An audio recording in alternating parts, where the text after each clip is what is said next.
बोल रखी है LIC के SIIP प्लान की। जी हाँ, जिसका टेबल नंबर है 852। सबसे पहले समझते हैं इस प्लान की बेसिक डिटेल्स को। जैसे कि इसका प्लान का पूरा नाम है SIIP plan, systematic investment and insurance plan. इसका जो टेबल नंबर है वो है 852। यहीं पे अगर हम प्लान टाइप की बात करें जाए तो ये यूनिट लिंक्ड है, नॉन पार्टिसिपेटिंग है और इंडिविजुअल लाइफ इंश्योरेंस प्लान है। वहीं पे अगर प्लान अवेलेबल बात करी जाए तो ये प्लान ऑनलाइन और ऑफलाइन दोनों ही तरीके से अवेलेबल है। वहीं पे अगर हम आगे बढ़ते हैं प्रीमियम टाइप की तो ये रेगुलर। अब बात करते हैं सम एश्योर्ड की। तो सम एश्योर्ड में ऑप्शन 1 के अंदर 7 टाइम्स ऑफ एनुअल प्रीमियम है। वहीं पे ऑप्शन 2 के अंदर 10 टाइम्स ऑफ एनुअल प्रीमियम। मतलब अब अगर 1 लाख रुपए साल का पे कर रहे हैं तो ऑप्शन 1 के अंदर आपको 7 लाख रुपए का सम एश्योर्ड मिलेगा। वहीं ऑप्शन 2 के अंदर 10 लाख रुपए का सम एश्योर्ड मिलेगा। मिनिमम एंट्री एज जो है वो 90 डेज है। वहीं पे मैक्सिमम जो एंट्री एज रखी गई है 65 ईयर्स रखी गई है। पॉलिसी टर्म इसमें मिनिमम 10 साल है और मैक्सिमम 25 साल रखा गया है। इसके अंदर से आप अपनी रिक्वायरमेंट के हिसाब से किसी का भी चुनाव कर सकते हैं। बट वही प्रीमियम की बात करी जाए तो प्रीमियम मिनिमम जो है मंथली 4,000 रुपए, क्वार्टरली 12,000 रुपए, हाफ ईयरली 22,000 रुपए और ईयरली 40,000 रुपए है। वहीं पे मैक्सिमम जो प्रीमियम है उसकी कोई भी लिमिट नहीं रखी गई है। मिनिमम प्रीमियम की लिमिट है पर मैक्सिमम की बिल्कुल नहीं है। ये चीज ध्यान में रखने वाली बात है। एक्सीडेंटल राइडर अवेलेबल है इसके अंदर, बट इस राइडर को आप कभी भी कैंसिल कर सकते हैं during the policy term. Policy backdating इस प्लान के अंदर अवेलेबल नहीं है क्योंकि ये मार्केट लिंक प्लान है। इसी तरीके से अगर हम बात करें सरेंडर की तो सरेंडर इसके अंदर अवेलेबल है आफ्टर 5 ईयर्स। वहीं पे लोन इस प्लान के अंदर बिल्कुल भी अवेलेबल नहीं है। ग्रेस पीरियड मंथली मोड के अंदर 15 दिन का है और रेस्ट मोड के अंदर प्रीमियम मोड के अंदर 30 डेज का है। रेस्ट मोड कौन सा हो गया? क्वार्टरली, हाफ ईयरली और ईयरली। वहीं पे अगर हम बात करें डेथ बेनिफिट की तो डेथ बेनिफिट में इसमें या तो यूनिट फंड जो आपका बचा हुआ है वो मिलेगा या बेसिक सम एश्योर्ड। इन दोनों में से जो भी हाईयर होगा वो आपको मिलेगा, मतलब आपके नॉमिनी को।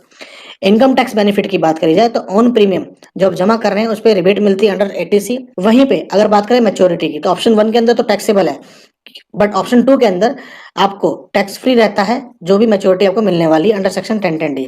वहीं पे अगर डेथ बेनिफिट की बात करी जाए तो टोटल टैक्स फ्री रहेगी इन बोथ ऑप्शन, ऑप्शन 1 हो चाहे ऑप्शन 2 हो, जो आपको नॉमिनी को मिलने वाला है। अब इसके अंदर फंड्स की बात करें तो 4 टाइप ऑफ फंड्स अवेलेबल है इसके अंदर। सबसे देखिए बॉन्ड टाइप बॉन्ड फंड है जिसके अंदर गवर्नमेंट सिक्योरिटीज के अंदर आपका जो पैसा है कम से कम 60% जाता है। शॉर्ट टर्म मनी मार्केट जो है उसके अंदर 40%, इक्विटी और शेयर्स में बिल्कुल नहीं जाता है।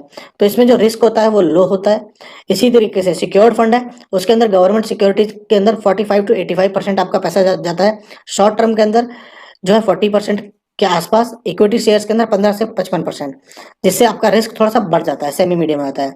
बैलेंस फंड की बात करी जाए तो गवर्नमेंट सिक्योरिटीज के अंदर 30% से लेकर 70%, शॉर्ट टर्म के अंदर 40% से ज्यादा नहीं डालते, 40% से कम रहता है। इक्विटी शेयर्स के अंदर 30% से 70%, तो रिस्क थोड़ा और बढ़ जाता है। और इसी तरीके से ग्रोथ फंड जो है उसके अंदर गवर्नमेंट सिक्योरिटीज के अंदर पैसा कम जाता है, शॉर्ट टर्म के अंदर भी कम जाएगा, बट मैक्सिमम पैसा जो जाता है इक्विटी और शेयर्स के अंदर जाता है। इसी वजह से आपका जो रिस्क जो है वो बढ़ जाता है। बट हाँ, जो चीज बढ़ती है वो उसी के हिसाब से रिटर्न भी बढ़ेगा। अगर कम होगी तो रिटर्न भी उस हिसाब से कम होगा इन बॉन्ड के अंदर। तो चारों बॉन्ड के अंदर आपको डिसाइड करना है कि आपकी रिस्क कैपेसिटी क्या है, आपको कितना रिस्क लेना है, उसी तरीके से इसका चुनाव कर सकते हैं। बट हाँ, आपने फॉर एन एग्जाम्पल जब आपने इसके अंदर अप्लाई करा उस समय आपने ग्रोथ फंड के अंदर ले लिया, बट आपको लगता है नहीं मेरी कैपेसिटी नहीं है रिस्क लेने की और आप इसको स्विच करना चाहते हैं फंड को, तो फंड को स्विच करने के लिए साल में 4 बार आप फ्री ऑफ कॉस्ट, इसको फ्री ऑफ चार्जेस इसको स्विच कर सकते हैं किसी भी मतलब साल के अंदर 4 बार। उसके बाद अगर आप चेंज करते हैं, स्विच करते हैं तो उसके आपको कुछ पेमेंट पे करनी पड़ती है। अब बात करते हैं चार्जेस की। तो देखो एलोकेशन चार्जेस जो है, एलोकेशन चार्ज की बात करें ऑफलाइन केस के अंदर फर्स्ट ईयर 8% है, सेकंड से फिफ्थ ईयर 5.5% है, सिक्स ईयर ऑनवर्ड्स 3% है। वहीं पे अगर यह प्लान आपने ऑनलाइन लिया है तो फर्स्ट ईयर 3% है, सेकंड टू फिफ्थ ईयर 2% है और सिक्स ईयर ऑनवर्ड्स 1% है। अगर एलोकेशन चार्जेस को देखेंगे तो फिर हमको ऑनलाइन ही जाना चाहिए, ऑफलाइन की तरफ नहीं जाना चाहिए। वहीं पे अगर मोर्टेलिटी चार्जेस की बात करें तो इसके अंदर मोर्टेलिटी चार्जेस भी लगते हैं, आपको एक्सीडेंटल चार्जेस भी लगते हैं जो कि हर साल इंक्रीज होंगे।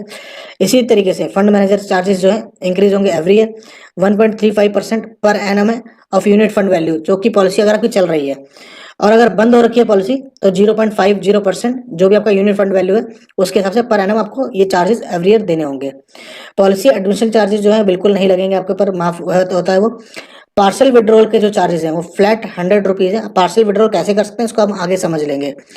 वहीं पे टैक्स और चार्जेस, टैक्स चार्जेस की बात करें तो इसमें करंट रेट 18% चल रहा है और जो इनकम टैक्स का जो भी लॉ है उसके हिसाब से आपको इसके अंदर पे करना पड़ता है। अब गारंटी एडिशन जो है इसके अंदर, guarantee addition after completion of every 5 policy year आपको मिल जाता है। मतलब जैसे कि ले लीजिए 6th ईयर आपको 5% मिलेगा, 10th ईयर 10% मिलता है, 15वें साल 15%, 20वें साल 20%, 25वें साल 25%। ये पैसा ऑटोमेटिक आपके यूनिट फंड के अंदर के थ्रू आपके अकाउंट में ऐड हो जाता है और आपको दिखेगा। अब पार्शियल विड्रॉल की बात करी जाए तो माइनर्स के लिए अलाउड है जब उनकी उम्र 18 साल से अबव हो जाएगी। वहीं पे अगर पार्शियल विड्रॉल एडल्ट को कराना है, एडल्ट के नाम पे पॉलिसी है, तो पॉलिसी को 5 साल कंप्लीट हो जाएंगे, उसके बाद वो पार्शियल विड्रॉल कर सकते हैं। लिमिट और कंडीशन क्या है पार्शियल विड्रॉल की, कि पार्शियल विड्रॉल जो आप अमाउंट कराएंगे वो या तो फिक्स अमाउंट होना चाहिए या फिक्स्ड नंबर ऑफ यूनिट होना चाहिए। मतलब जो आप फंड यूनिट्स हैं वो नंबर ऑफ यूनिट्स फिक्स होना चाहिए। ऐसा नहीं होगा कि आप लमसम में कुछ पैसे निकाल सकते हैं, लमसम में आप कुछ निकालेंगे, वो फिक्स होना चाहिए अमाउंट। अब मैक्सिमम परसेंटेज क्या है पार्शियल विड्रॉल की, वो है अगर आप पॉलिसी ईयर 6 से 10 साल के बीच में है तो 20%, वहीं पे 11 से 15 साल में 25%, 16 से 20 साल में 30% और 21 से 25 साल की पॉलिसी का टेन्योर चल रहा है तो उस समय 35%। 21 से 25 साल का मतलब है 25 साल की पॉलिसी है और आपको 20 साल कंप्लीट हो चुके हैं, 21वें साल में लग चुके हैं तो 35%। बट हाँ, जब भी आप इसका पार्शियल विड्रॉल करते हैं तो उस समय से 2 साल आगे तक आपका जो बेसिक सम एश्योर्ड है और पेड अप सम एश्योर्ड है वो रिड्यूस हो जाता है आपके विड्रॉल के हिसाब से, और 2 साल बाद वो फिर से रिवोक होता है। अब चलते हैं एग्जाम्पल्स के साथ, समझते हैं। एग्जाम्पल हमने एज लिए 35 ईयर का एक पर्सन है जो साल के 60,000 रुपये इन्वेस्ट करना चाहता है और प्लान लिया उसने 20 साल का, और जिसके अंदर आपको ऑप्शन 2 के अंदर 10 टाइम्स ऑफ एनुअल प्रीमियम आपको सम एश्योर्ड मिल जाता है। तो 60,000 का मतलब हो गया 10 टाइम्स 6 लाख रुपए। देखिए अगर वो बॉन्ड फंड का चुनाव करते हैं तो क्या किया उन्होंने, 20 साल के अंदर प्रीमियम पे करा 12 लाख रुपए। अब उसके अंदर उनको जो एनएवी आती है 8% आती है, तो 8% लो में काउंट होता है, तो मेच्योरिटी आपको तकरीबन 26,54,000 रुपये आती है। वहीं पे अगर सिक्योर्ड फंड में पे करते हैं तो 33,08,000 मिलते हैं 12 लाख पे करके, 10% के आसपास आता है, तो सेमी मीडियम में आता है। इसी तरीके से बैलेंस फंड में 41,47,000 रुपये सेम अमाउंट पे करके ये मीडियम में आता है। और अगर ग्रोथ फंड में आते हैं तो तकरीबन 58,72,000 रुपये, 15% के आसपास आपको इसके अंदर रिटर्न मिल जाता है। बट हाँ, ये जो भी रिटर्न बताई गई है ये मार्केट से लिंक है, तो ये गारंटी नहीं है कि इतना पैसा मिलेगा या इतना पैसा नहीं मिलेगा। बट हाँ, LIC के साथ एक ये बेनिफिट है कि LIC का बहुत पुराना एक्सपीरियंस है, क्योंकि वो अपना पैसा काफ़ी कुछ पैसा मार्केट में भी लगाते हैं और उससे अर्न करते हैं। तो इस तरीके से हम ये सोच सकते हैं कि आपका पैसे में भी अर्न करेंगे। बट हाँ, अगेन इसमें किसी भी चीज़ की कोई गारंटी नहीं है, क्योंकि ये पैसा मार्केट से लिंक है। अब बॉन्ड फंड में जाएंगे 8% की एनएवी जो आ रही है, 8% 7% रखते हैं, 6% रखते हैं। फिर से बोल रहा हूँ, लो है इसका मतलब ये नहीं बिल्कुल की गारंटी है। अगर गारंटी होती तो यहाँ लो की जगह गारंटी लिखी होती। ठीक है जी। अब डेथ बेनिफिट, अगर इस पॉलिसी के अंदर अगर डेथ बेनिफिट इस पर्सन को मिलता है तो बेसिक सम एश्योर्ड या 105% ऑफ टोटल प्रीमियम पेड या फंड वैल्यू, इन तीनों में से कोई भी चीज जो हायर होगी वो नॉमिनी को दे दी जाएगी और इस पॉलिसी को SIP को बंद कर दिया